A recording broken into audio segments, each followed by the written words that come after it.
Assalamualaikum warahmatullahi wabarakatuh. Pernahkah Anda mendengar kisah seseorang yang merasa dirinya dikuasai oleh kekuatan gaib hingga kehidupannya menjadi kacau balau? Bagaimana makhluk-makhluk ini bisa masuk ke dalam kehidupannya dan mengendalikannya?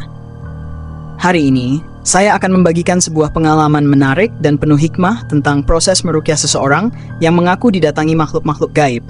Dari sosok yang dianggap tokoh besar hingga jin yang membuatnya merasa seperti seorang raja. Namun, bagaimana akhirnya kisah ini berlanjut? Apakah ia bisa lepas dari cengkraman makhluk gaib itu? Dan pelajaran apa yang bisa kita ambil dari semua ini? Tetaplah bersama saya hingga akhir video untuk mengetahui jawabannya. Insya Allah, cerita ini akan memberikan kita banyak hikmah tentang pentingnya menjaga akidah, memperkuat iman, dan hanya bersandar kepada Allah Subhanahu wa Ta'ala. Yuk, kita mulai kisahnya. Bismillah. Meruqyah pasien yang dikuasai makhluk gaib. 2 bulan lalu, ia ternyata seorang kenalan lama. Dia mengungkapkan keinginannya untuk diruqyah. Aku pun menyetujui dengan satu syarat. Dia harus bersedia memusnahkan semua barang pusaka yang dimilikinya.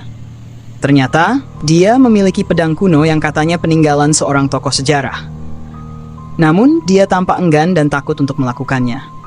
Sekitar 2 minggu kemudian, dia kembali menelepon. Kupikir dia sudah siap untuk memusnahkan pusaka tersebut, tetapi ternyata dia meminta tolong untuk meruqyah temannya yang sedang mengalami masalah serupa. Dia mengaku kewalahan saat mencoba mengatasi temannya sendiri.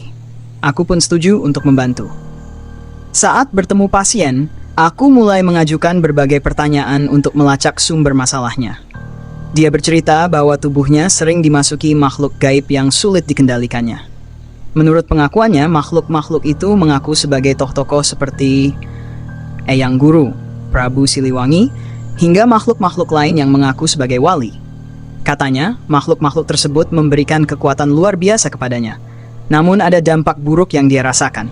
Pertama, dia menjadi sangat malas bekerja, bahkan tidak lagi menafkahi istri dan keluarganya. Di malam hari, dia merasa dipaksa untuk mengunjungi tempat-tempat keramat, terutama kuburan, tanpa mampu menolak. Yang paling mengejutkan, saat dia diarahkan untuk mendatangi sebuah gunung terkenal di tengah malam, dia merasa tubuhnya bisa melayang dengan mudah melewati medan yang gelap dan terjal. Di sana, dia disambut oleh makhluk-makhluk yang memperlakukannya seperti seorang raja. Dalam hati, aku berkata, ini adalah permainan syaitan.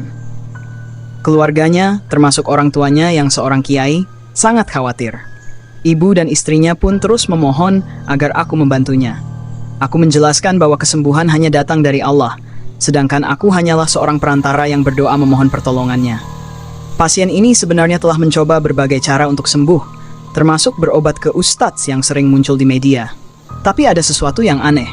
Setiap kali dia berobat, justru ilmu atau kekuatan dari si penyembuh seperti berpindah padanya, menambah kekuatannya. Dia juga bisa mengetahui kebohongan seseorang, termasuk orang yang membawa barang pusaka atau memiliki ilmu tertentu. Selain itu, dia mendadak memahami hal-hal politik dari pusat hingga daerah, meski dia sama sekali bukan politik. Dia bahkan berbicara tentang pengaruh ulama yang mulai tergeser oleh organisasi non-pemerintah, LSM, dan mengaku dipersiapkan untuk menjadi seorang pemimpin meskipun dia merasa tidak pantas. Ketika aku datang, dia mengaku merasakan sesuatu yang berat, seperti tekanan, amarah, dan kecemasan. Aku pun merasa sedikit khawatir. Setelah membaca La haula wala quwata illa billah, aku memulai proses ruqyah. Selama ruqyah berlangsung, reaksi fisiknya tidak begitu mencolok. Tangannya bergetar selama kurang lebih 30 menit. Tiba-tiba, dia tampak seperti menarik sesuatu dari mulut dan membuangnya. Temannya yang menyaksikan merasa aneh, karena biasanya pasien ini bereaksi sangat agresif saat diobati orang lain. Setelah 1 jam, aku menghentikan ruqyah. Dia kemudian menjelaskan bahwa makhluk-makhluk yang ada di tubuhnya keluar untuk menghindar. Dalam pikiranku, ini hanyalah tipu daya syaitan. Proses ruqyah ini kemungkinan besar harus dilakukan berulang kali, mengingat gangguan yang dialaminya berasal dari makhluk-makhluk yang kuat, mungkin dari golongan jin ifrit atau bahkan jin al-gailan. Sampai hari ini, aku belum mendengar kabar darinya lagi.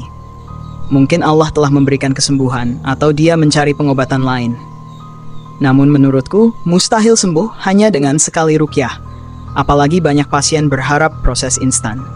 Wallahu alam. Alhamdulillah, itulah sedikit kisah tentang pengalaman meruqyah pasien yang dikuasai makhluk gaib. Semoga cerita ini bisa menjadi pelajaran bagi kita semua bahwa hanya kepada Allah lah kita memohon pertolongan. Gangguan dari makhluk gaib hanyalah ujian yang harus kita hadapi dengan iman, doa, dan usaha yang benar. Ingatlah, kesembuhan sejati hanya berasal dari Allah Subhanahu wa Ta'ala, sedangkan manusia hanyalah perantara. Kita pun harus senantiasa menjaga akidah, menjauhi hal-hal yang syirik, dan memperbanyak amal saleh agar senantiasa dilindungi olehnya. Jangan lupa untuk terus mendekatkan diri kepada Allah melalui syalat, membaca Al-Quran, dan zikir pagi petang. Insya Allah dengan ikhtiar yang benar, Allah akan memberikan jalan keluar dari setiap masalah. Jazakumullahu khairan telah menonton video ini. Jangan lupa like, share, dan subscribe untuk kisah-kisah lainnya yang membawa hikmah. Sampai jumpa di video berikutnya. Wassalamualaikum warahmatullahi wabarakatuh. Semoga bermanfaat.